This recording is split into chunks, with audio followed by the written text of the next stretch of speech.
নমস্কাৰ বন্ধুসকল, মই ৰিমজিমে মোৰ চেনেল ৰিমজিম মিনিছ ব্লগলৈ আপোনালোকক স্বাগতম জনাইছোঁ। আশা কৰোঁ আপোনালোক ভালে আছে। পলমকৈ হ'লে আপোনালোকক কালী পূজাৰ লগতে দীপাৱলীৰ আন্তৰিক হিয়াভৰা শুভেচ্ছা জনাইছোঁ। আপোনালোকক দীপাৱলী বুলি এটি ৰেচিপি শ্বেয়াৰ কৰোঁ বুলি ভাবিলোঁ।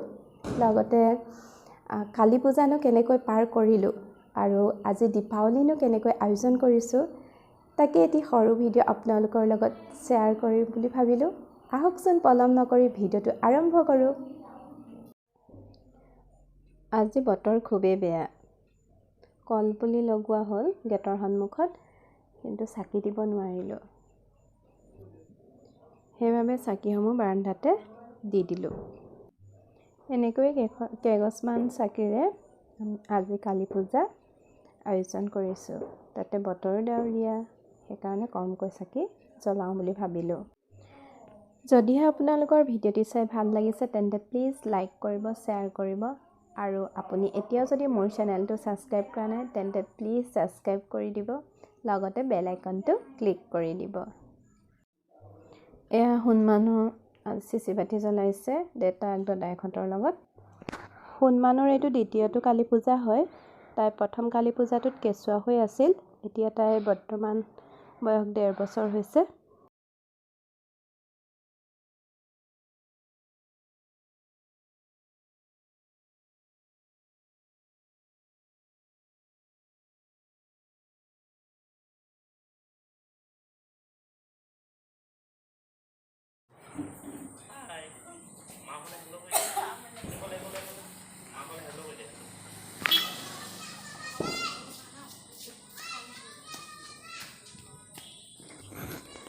এয়া হৈছে আমাৰ দীপাৱলীৰ আয়োজন।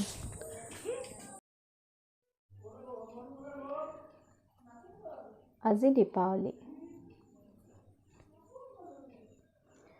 আজি বতৰটো ভাল কৰিছে আৰু চাকিও আমি কলৰ তলত দিব পাৰিছোঁ।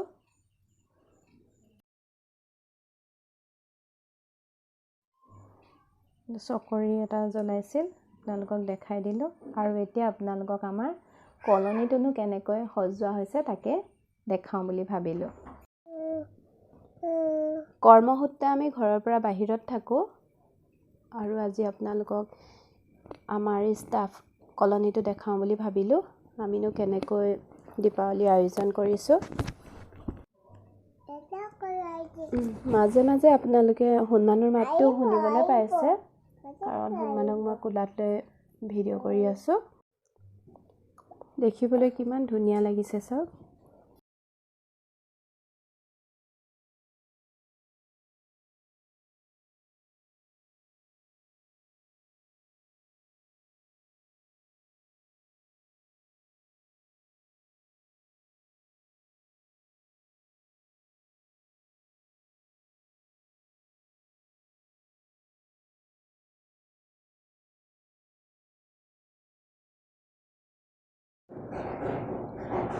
আমাৰ শান্তশিষ্ট মহাদুষ্টকেইটাক চাব দেই, সিহঁতে কেনেকৈ বদমাছ কৰি আছে। ইহঁতক আজি কিহে পায় আৰু, ফটকা ফুটাইছে, চিচি বাতি জ্বলাইছে, এনেকৈ সিহঁতে অকণমান ফূৰ্তি কৰি আছে। ভিডিঅ'টো শেষলৈকে চাই থাকিব আৰু লগতে আজিনো মই দীপাৱলী বুলি কি বনাইছিলোঁ তাকে চাওঁ আহকচোন।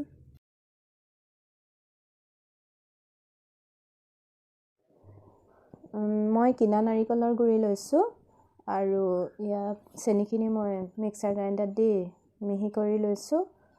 আৰু এয়া হৈছে পাউডাৰ গাখীৰ লৈছোঁ। পাউডাৰ গাখীৰ 2 চামুচ লৈছোঁ।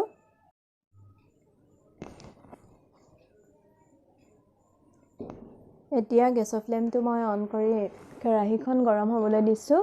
আৰু কেৰাহীখন গৰম হোৱাৰ লগে লগে মই নাৰিকলৰ গুড়াখিনি কেৰাহীত দি দিছোঁ। এতিয়া চেনি দি দিছোঁ। চেনি আৰু নাৰিকলখিনি মিক্স হোৱাৰ পাছতে মই পাউডাৰ গাখীৰ দি দিম আৰু লগত অকণমান ঘি দিম, যাতে গোন্ধটো ধুনীয়া আহে। এতিয়া দেখিবলৈ পাইছোঁ যে অলপ লদা হৈছে আৰু লাৰু বনিছে, দেখিছেনে? মই হাতেৰে চুই চাইছোঁ, বহুত গৰম হয়। এতিয়া মই নাৰিকলখিনি মই পাত্ৰ এটাত কাঢ়ি ল'ম আৰু লাহে লাহে মই নাৰিকলৰ লাৰু বনাবলৈ আৰম্ভ কৰি যাম। মই পানীৰ বাতিটো এইটো কাৰণে লৈছোঁ যে হাতখন পুৰি গ'লে অকণমান তাতে জুবিয়াই লওঁ, তেতিয়া ঠাণ্ডা লাগি যায়। আৰু এতিয়া মোৰ নাৰিকলৰ লাৰু তৈয়াৰ হৈ গ'ল। এয়া চাওক কিমান ধুনীয়া বগা হৈছে। আপোনালোকেও যদি নাৰিকলৰ লাৰু বনাওঁতে ৰঙা হয় তেন্তে পাউডাৰ গাখীৰ দিবলৈ কেতিয়াও নাপাহৰিব। আশা কৰোঁ ভিডিঅ'টি চাই ভাল পালে। যদিহে ভাল পালে তেন্তে প্লিজ লাইক কৰিব, শ্বেয়াৰ কৰিব, ছাবস্ক্ৰাইব কৰিব আৰু লগত তলত থকা বেল আইকনটো ক্লিক কৰি দিব। তেতিয়াহে মোৰ আহিব লগা ভিডিঅ'সমূহৰ নটিফিকেশ্যন আপোনালোকে আগতীয়াকৈ পাই থাকিব। পুনৰ এটা নতুন ভিডিঅ'লৈ লগ পোৱাৰ প্ৰতিশ্ৰুতিৰে আজিলৈ সামৰোঁ। ধন্যবাদ।